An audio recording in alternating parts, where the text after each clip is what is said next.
As Southern California battles devastating wildfires, President-elect Donald Trump has criticized Democratic leaders, including Governor Gavin Newsom and Los Angeles Mayor Karen Bass, calling them incompetent in managing the crisis. Trump's remarks have fueled political tensions ahead of his inauguration next week.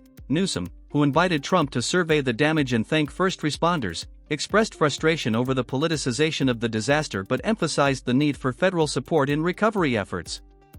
Mayor Bass, recently returned from an official trip abroad, echoed calls for cooperation while addressing local relief measures. The wildfires have led to mass evacuations of over 100,000 residents, destroyed homes, and claimed at least 24 lives.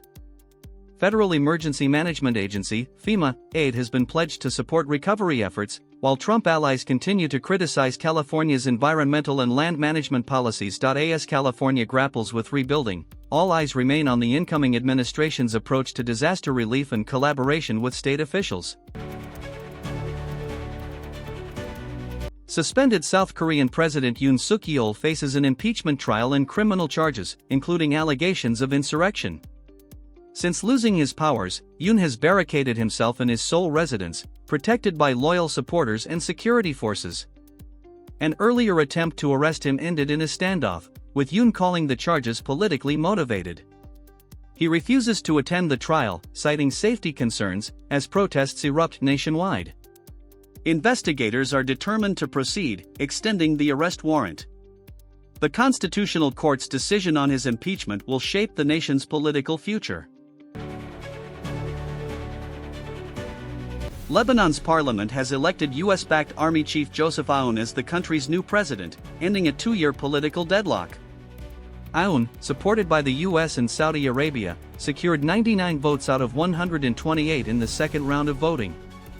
In his acceptance speech, Aoun pledged to lead Lebanon into a new era by addressing economic and political crises. He vowed to centralize weapons under state control, signaling a potential challenge to Hezbollah, the Iran-backed militant group.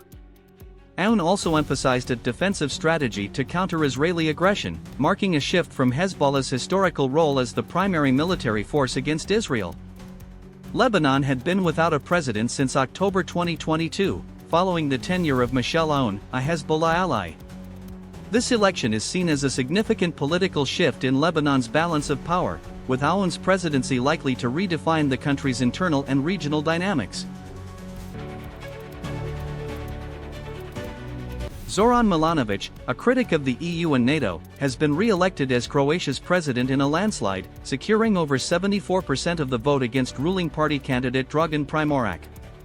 Known for his outspoken style, Milanović remains a fierce opponent of Prime Minister Andrej Plenković and his government. Despite the presidency being largely ceremonial, his victory signals continued political clashes in a nation grappling with inflation, corruption, and labor shortages. Venezuelan President Nicolás Maduro has been sworn in for a third term following a highly disputed election on July 28. The opposition claims their candidate, Edmundo González, won with 67% of the vote, but Maduro was declared the winner by the National Electoral Council, raising allegations of fraud. Several nations, including the US, have recognized González as the rightful president-elect. Maduro's inauguration saw minimal international attendance, with only Cuba and Nicaragua represented. Protests erupted in Venezuela and among its diaspora in response to his return to power. In his speech, Maduro reiterated his defiance against foreign critics and vowed to suppress dissent. Meanwhile, the US announced new sanctions and a $25 million reward for information leading to Maduro's arrest, as well as extending protections for Venezuelan nationals in the US. Venezuela remains in a deep crisis, with millions fleeing the country in fears of increased repression under Maduro's leadership.